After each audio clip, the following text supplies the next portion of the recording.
கொண்டையங்கோட்டை மறவர்கள் வந்து இதில் வந்து இறந்தாங்கன்னு சொல்கிறீங்க, தளபதி இறந்தாங்கன்னு சொல்கிறீங்க. அப்போ வெட்டும் பெருமாள் பாண்டியத்தேவர் யாருன்னு சொல்லி வந்து சில பேர் கேள்வி கேட்பாங்க. நமக்கு தெரியும் அவர் யார் என்னன்னு சொல்லிட்டு. இதில் என்ன ஒரு இந்த 10 பேர் நடுகளில் ஒரு நடுகளில் வந்து தெளிவாகவே இருக்கும். அரசு நிலையிட்ட பாண்டிய புத்திரன் கொண்டையங்கோட்டை மறவரில் செல்ல பெருமாள் அப்படின்னு சொல்லியே மென்ஷன் பண்ணியிருப்பாங்க. அதாவது பாண்டிய புத்திரன்னா யார்? பாண்டிய மன்னருடைய மகனாகிய கொண்டையங்கோட்டை மறவரில் செல்ல பெருமாள் தேவர் அப்படின்னு சொல்லியே ஒரு கல்வெட்டில் வந்து தெளிவாக மென்ஷன் பண்ணியிருப்பாங்க. அப்போ இதை விட வந்து ஒரு சான்று என்ன வேணும்? நீங்கள் ஒரு வரலாறு என்பது வந்து பார்த்தீங்கன்னா ஒரு வரலாறு எடுத்தோம்னா அதில் வந்து ஒரு பிரைம் எவிடன்ஸாக ஒரு சயின்டிஃபிக் எவிடன்ஸாக வந்து எடுத்துக்கொள்ளக்கூடியது எதுனா நடுகற்கள் தான், அதாவது இந்த கல்வெட்டுகள் தான். ஏன்னா கல்வெட்டை வந்து ஒரு போலியாக உருவாக்க முடியாது. ஒரு செப்பேடை கூட போலியாக உருவாக்கி அது கார்பன் டெஸ்ட் போகிறப்ப மாட்டும். ஆனால் கல்வெட்டு எப்படின்னா நீங்கள் போலியாக ரெடி பண்ணி வச்சிங்கன்னா அது உடனே வந்து பார்த்தீங்கன்னா அது போலின்னு சொல்லி நம்மளால் நிரூபிக்க முடியும்.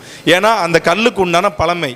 அது மட்டும் இல்லாமல் அந்த கல்வெட்டில் இருக்கிற வார்த்தைகள் வட்டெழுத்தா இல்லை சதுரமாக இருக்கா இல்லை சதுரமாக வடிக வந்து அந்த தமிழ்லேயே வந்து பார்த்தீங்கன்னா சுற்றி வர்றதா, அது எந்த மன்னருடைய காலம், இதில் தெளிவாக போட்டிருக்கும்.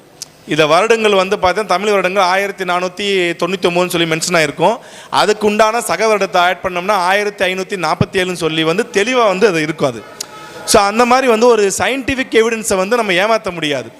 ஸோ அந்த மாதிரி வந்து நேரடியாக அரசால் வந்து அங்கீகரிக்கப்பட்டு ஒரு அறிவியல் பூர்வமாக அங்கீகரிக்கப்பட்ட நடுகற்கள் தான் இன்றைக்கி திருநெல்வேலியில் இருக்கிற அந்த கயத்தார் பகுதியில் இருக்கிற அந்த 10 நடுகற்கள். திருநெல்வேலி ஆட்சி செய்து கொண்டிருந்த இந்த பாண்டியர்களுடைய படையுடன் மோதி அந்த இடத்தில் 10 பேருக்கு இந்த வெட்டும் பெருமாள் பாண்டியத்தேவரே வந்து நடுகள் எழுப்பியிருப்பாப்புல.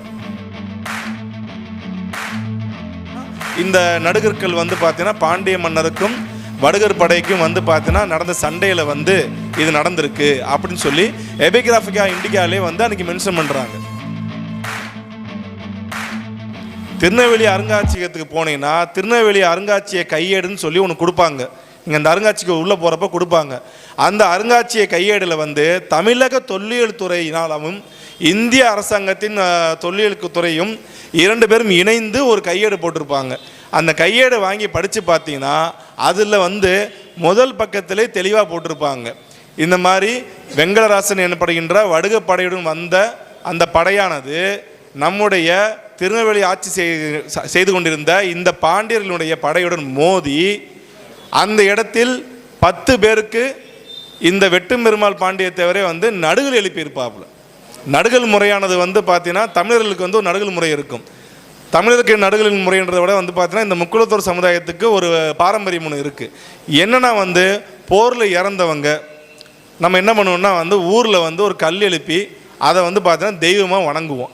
இன்றைக்கி நம்ம வந்து வழிபடுகின்ற சுடலை மாடனும் சரி, கருப்பணசாமியும் சரி, கருப்பசாமியும் சரி, குட்டக்கருப்பர், நெட்டக்கருப்பர், சங்கிலி கருப்பர், இது எல்லாமே வந்து பார்த்தீங்கன்னா நம்மளோட முன்னோரை வணங்கக்கூடிய ஒரு மரபை சேர்ந்தவர் தான் நம்ம மரபு. இதை தொல்காப்பியர் காலத்திலிருந்தே அவர் வந்து சொல்லியிருப்பாப்புல. போரில் இறந்த அந்த போர் வீரர்களுக்கும் போர் தளபதிகளுக்கும் ஏன் அரசர்கள் கூட நடுகள் இருக்கிறது. ஸோ அந்த மாதிரி நம்மளோட மரபு வந்து பார்த்தீங்கன்னா நடுகள் முன்னோர்களுடைய வணங்கக்கூடிய ஒரு மரபை சேர்ந்தவர்கள். அப்போ இந்த வெட்டும் பெருமாள் பாண்டியத்தேவர் என்ன பண்ணுறாருன்னா தன்னோட போரில் தனக்காக வந்து பார்த்தீங்கன்னா போரிட்டு இறந்த 10 தளபதிகள், 10 வீரர்கள் கிடையாது, 10 தளபதிகளை வந்து பார்த்தீங்கன்னா இறந்து போயிடுறாங்க. நான் ஏற்கனவே சொன்னேன் இல்லை, இந்த வந்து சிறுவர்களை வந்து தாக்கக்கூடாது, பெண்களை தாக்கக்கூடாதுன்ட்டு. ஆனால் அந்த 10 பேரில் வந்து ஒரு ரொம்ப வந்து பார்த்தா வேதனைக்குரிய விஷயம் என்னென்னா ஒருத்தர் இறந்துருப்பாப்புல. மலவராய சிறுவன் சொல்லியே இறந்துப்பாப்புல. குண்டையங்கோட்டை மறவரில் பூவாசி மலவராய சிறுவன் அப்படின்னு மென்ஷன் பண்ணியிருப்பாங்க. அதாவது போர்க்காலத்தில் வந்து பார்த்தீங்கன்னா நமக்கு அந்த டீனேஜ் சொல்கிறாங்க பார்த்தீங்கன்னா இன்றைக்கி 13, 14 ஸ்டார்ட் ஆச்சுன்னா 13 வயசு தாண்டினாலே வந்து அது ஒரு 10 பருவம்னு சொல்லுவாங்க. அந்த 10 பருவம் காலத்தில் நம்ம இன்றைக்கி வந்து பார்த்திங்கன்னா பசங்க படிப்பாங்க, சில பேர் வந்து பார்த்திங்கன்னா ஊர் சுற்றிட்டு வருவாங்க. ஆனால் அன்றைக்கி காலகட்டத்தில் இருந்த நம்மளுடைய கொண்டையங்கோட்டை பாண்டிய மறவர் படை வந்து என்ன பண்ணுதுன்னா போரில் போய் நின்று தளபதியாக நின்று ஃபைட் பண்ணுறாங்க. அவருக்கு வந்து பார்த்திங்கன்னா ஒரு நடுகள் எழுப்புறாப்புல வெட்டும் பெருமாள் பாண்டியத்தேவர். எப்படி எழுப்புறாப்புல அவர் வந்து மென்ஷன் பண்ணியே பண்ணுறாப்புல. என்ன சொல்கிறாரு? கொண்டையங்கோட்டை மறவரில் பூவாசி மலவராய சிறுவன் அப்படின்னு சொல்லியே தன்னோடதை வந்து பார்த்தீங்கன்னா மென்ஷன் பண்ணுறாப்புல. இதில் இன்னொரு முக்கியமான விஷயம் என்னென்னா இதை வந்து முதல்ல வந்து பார்த்தீங்கன்னா ஐடென்டிஃபை பண்ணி கண்டுபிடிச்சது யாருன்னா நம்மளுடைய இந்திய அரசாங்கமோ தமிழக அரசாங்கமோ கிடையாது. இது பிரிட்டிஷ் பீரியடில் கிபி 1939 எபிகிராஃபிகா இண்டிகா அப்படின்னு சொல்லி அன்னைக்கு இருந்த பிரிட்டிஷ் இந்தியா வந்து பார்த்தீங்கன்னா தமிழகத்தில் இருந்த அங்கங்கே கிடைக்கிற அந்த கல்வெட்டுகளையும் நடுகளையும் வந்து ஒரு கணக்கு எடுக்கிறாங்க. அந்த கணக்கெடுத்து அப்போவே வந்து பார்த்தீங்கன்னா இந்த நடுகற்கள் வந்து பார்த்தீங்கன்னா பாண்டிய மன்னருக்கும் வடுகர் படைக்கும் வந்து பார்த்தீங்கன்னா நடந்த சண்டையில் வந்து இது நடந்திருக்கு அப்படின்னு சொல்லி எபிகிராஃபிகா இண்டிகாலே வந்து அன்றைக்கி மென்ஷன் பண்ணுறாங்க. அது வந்து 1939 வந்து